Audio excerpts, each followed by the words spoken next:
Maria Valtorta, l'Évangile tel qu'il m'a été révélé, tome 4. Suite de la deuxième année de la vie publique de Jésus. Chapitre 226.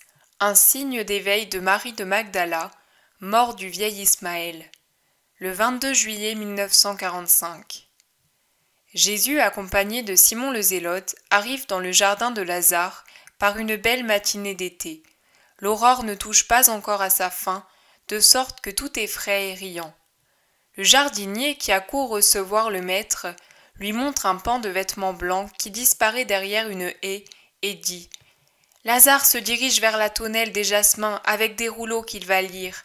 Je vais l'appeler. » « Non, j'y vais tout seul. » Jésus se hâte le long d'un sentier bordé d'une haie en fleurs. L'herbe rase qui côtoie la haie atténue le bruit de ses pas, et Jésus cherche justement à marcher dessus pour arriver à l'improviste devant Lazare. Il le surprend debout, ses rouleaux posés sur une table de marbre, priant à haute voix.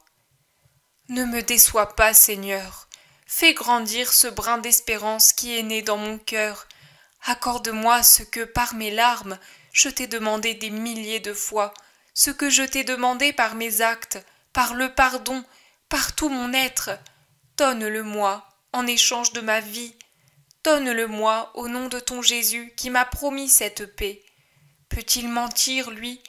Dois-je penser que sa promesse a été un vain mot, que son pouvoir est inférieur à cet abîme de péché qu'est ma sœur? Dis-le-moi, Seigneur, pour que je me résigne par amour pour toi. Oui, je te l'affirme, dit Jésus. Lazare se retourne vivement et s'écrie. Oh, mon Seigneur, mais quand es-tu arrivé? Et il se penche pour baiser le vêtement de Jésus. Il y a quelques minutes. Seul? Avec Simon le Zélote, mais là où tu es, je suis venu seul. Je sais que tu dois m'annoncer une grande chose. Dis-la-moi donc. Non, réponds d'abord à la question que j'ai posée à Dieu. Selon ta réponse, je te la dirai.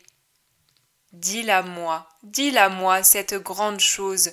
Tu peux la dire.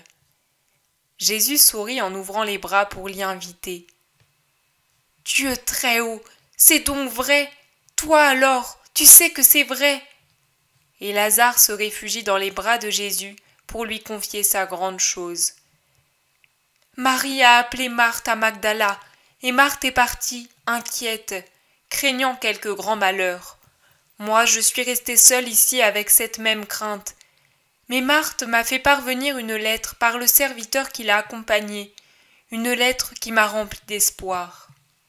Regarde, je l'ai ici, sur le cœur. Je la garde là parce qu'elle m'est plus précieuse qu'un trésor. Ce ne sont que quelques mots, mais je les relis de temps en temps pour être certain qu'ils ont bien été écrits. Regarde. Lazare sort de son vêtement un petit rouleau lié par un ruban violet et le déroule. Tu vois? Lis à haute voix. Lu par toi, la chose me paraîtra plus certaine. Lazare, mon frère, à toi paix et bénédiction. Je suis arrivé rapidement et en bonne condition, et mon cœur n'a plus palpité de crainte de nouveaux malheurs, parce que j'ai vu Marie, notre Marie en bonne santé, et, dois-je te le dire, elle est moins agitée qu'auparavant. Elle a pleuré sur mon cœur, des pleurs interminables. Et puis, à la nuit tombée, dans la pièce où elle m'avait conduite, elle m'a posé des tas de questions sur le maître. Rien de plus pour le moment, mais moi, qui vois le visage de Marie et qui entends ses paroles, je dis que l'espérance est née dans mon cœur. Prie, mon frère, espère. Ah, si c'était vrai. Je reste encore parce que je comprends qu'elle me veut auprès d'elle comme pour être défendue contre la tentation et pour apprendre. Quoi?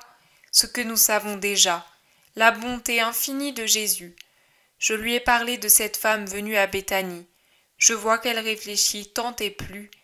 Il nous faudrait Jésus. Prie, espère que le Seigneur soit avec toi. Jésus replie le rouleau et le rend. Maître, je vais y aller. Peux-tu prévenir Marthe de venir à ma rencontre à Capharnaüm d'ici 15 jours tout au plus? Oui, je le peux, Seigneur. Et moi? Tu restes ici. Marthe aussi, je la renverrai ici. Pourquoi ? Parce que ceux qui sont rachetés ont une pudeur profonde, et rien ne leur fait plus honte que le regard d'un père ou d'un frère. Moi aussi je te dis, prie, prie, prie. Lazare pleure sur la poitrine de Jésus. Ensuite, après s'être repris, il parle encore de son inquiétude, de ses découragements. Cela fait presque 1 an que j'espère, que je désespère. Comme il est long le temps de la résurrection, s'écrie-t-il.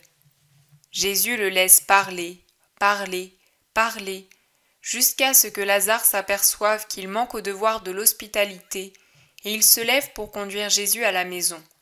Pour ce faire, il passe à côté d'une épaisse haie de jasmin en fleurs. Des abeilles d'or bourdonnent sur leur corolle en forme d'étoile. Ah, j'allais oublier de te le dire. Le vieux patriarche que tu m'as envoyé est retourné dans le sein d'Abraham.